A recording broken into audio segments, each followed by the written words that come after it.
Okay, I just connected XR20 to the power. Now I will use the wall power, and I also connected it to the mixer. So we are ready to run. One important thing to remember, as I said, you need only a pair of headphones which you can connect straight into XR20. Keep in mind that when you will hear XR20 playing, you will hear also any other sound that the camera itself will get into its microphone. So you will hear my tapping too, which you must disregard.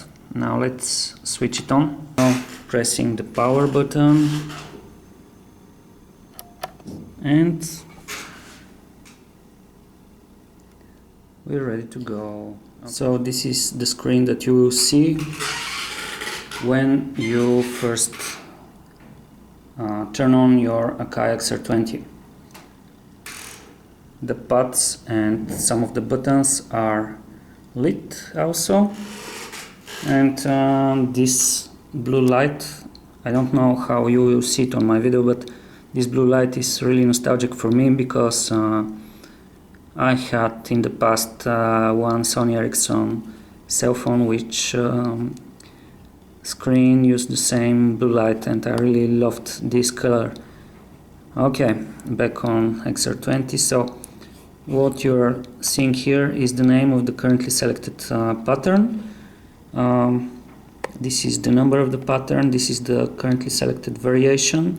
Preset means that this is a preset pattern. Yeah, we are in pattern mode, which is indicated here. And preset means that it is built in into XR20 because we have also user patterns, which are patterns that you create. We have currently selected tempo, which is currently 100 BPM.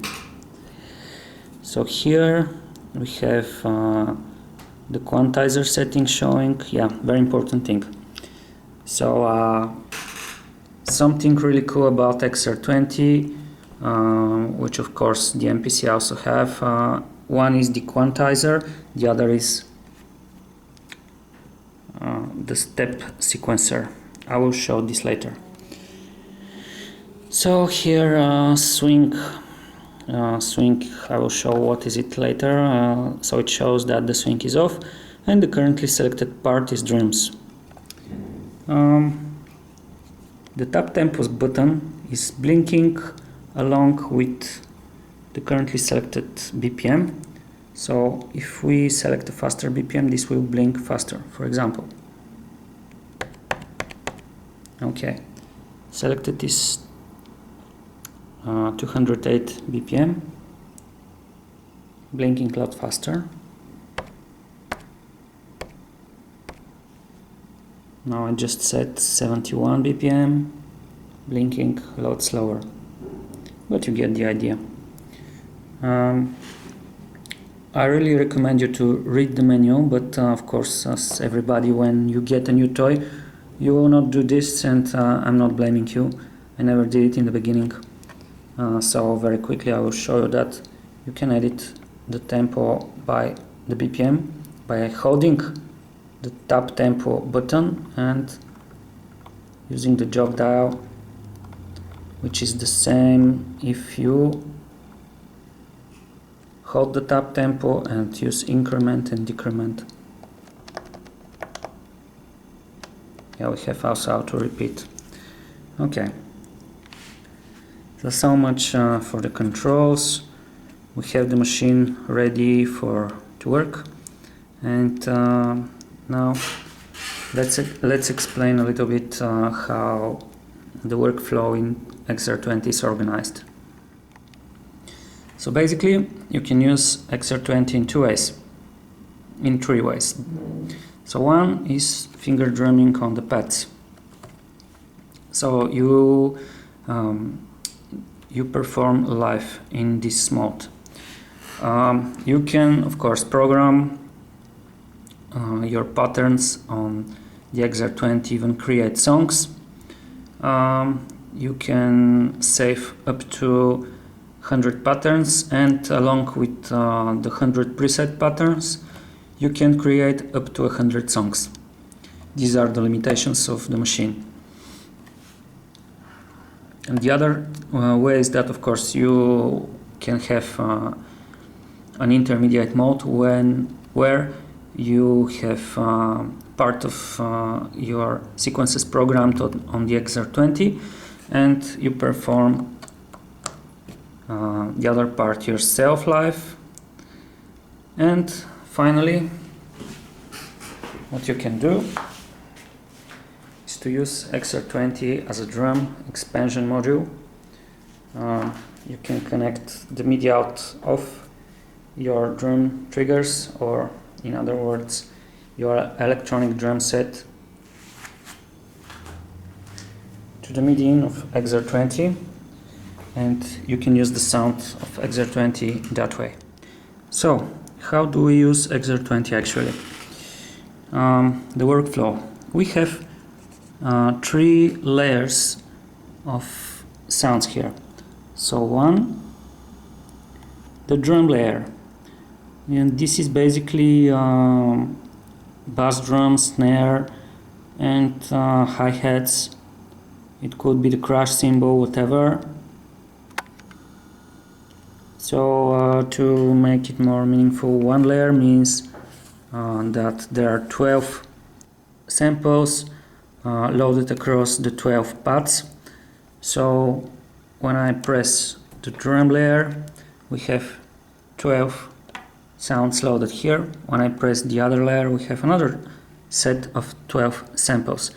So speaking of which, the other layer is one shot, which is single shot, which is just a set of short percussion samples. I will show you later this. And finally, the third layer is the synth. Synth is a synthesizer.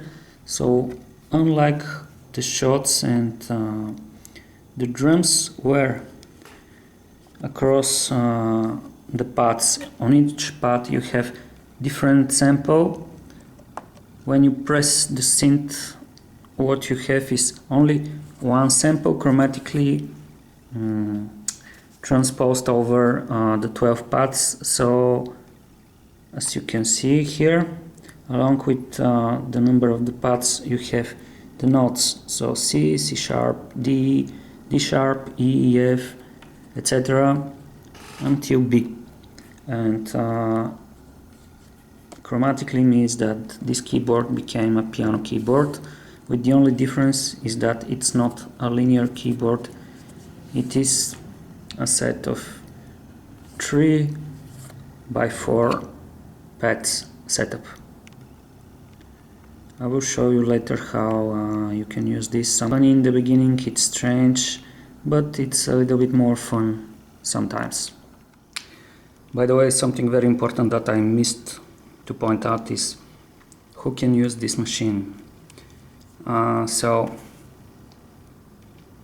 if you are into hip-hop music or any hip-hop music, which could be R&B, rap, or breaking beats, so this is exactly for you. It is very much suitable for any of these, especially if you're a rapper. I'm mostly into breaking, so there are very cool samples that I can use here. If you are into any acoustic style like rock or jazz, you better go and purchase Alesis SR18, because it does have much more acoustic drum kits here built in, and it would be really much more suitable for you. If you are into techno or any electronic style, honestly better go and get Groovebox, because you would not be really happy with this machine. Why I got it? Because it seemed for me interesting that I wanted to practice a little bit with finger drumming, and also I wanted to try doing breakbeat, so I got this because it does have some interesting samples.